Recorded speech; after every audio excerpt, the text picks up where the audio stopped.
Kamusta mga port? Anong balta sa inyo? So for today's video, hindi tayo ulit maggagawa ng review mga port. Mag-unboxing lang tayo.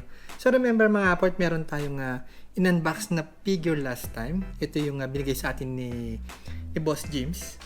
Ito nga yung Sailor Moon na Kiposket, yung Sailor Cosmos mga port. Taga naman napaka-cute na figure mga port yan.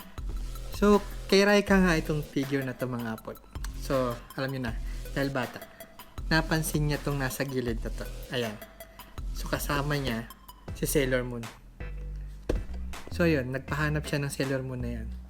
Hinanap natin siya mga port at luckily, natagpuan natin yung figure.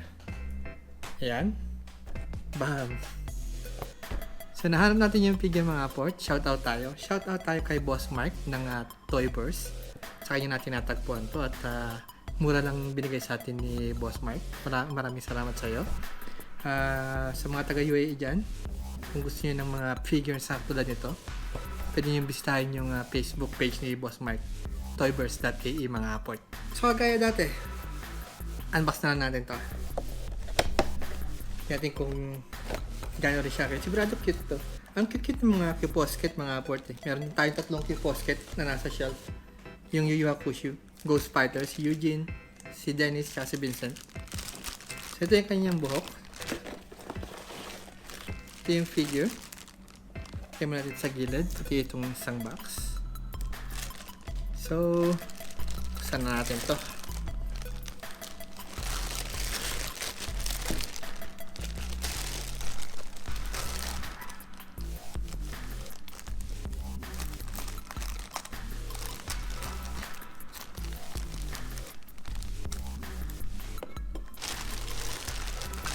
Ito yung kanyang head.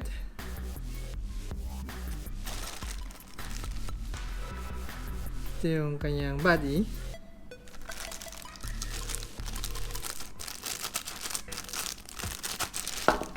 Yung foot support.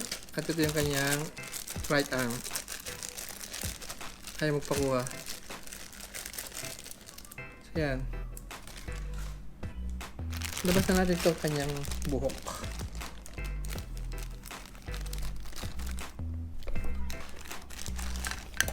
Yeah. So, assemble na natin siya.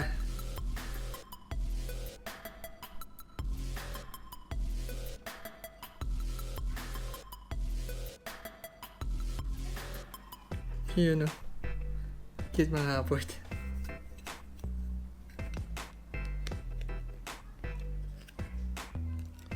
So, bang! Yun. Ito. Kasi mga port, napaka-cute na figure. Yun, ang ganda rin yung mga details ng Kiposket eh. Mini version. Ang ganda mga port, promise.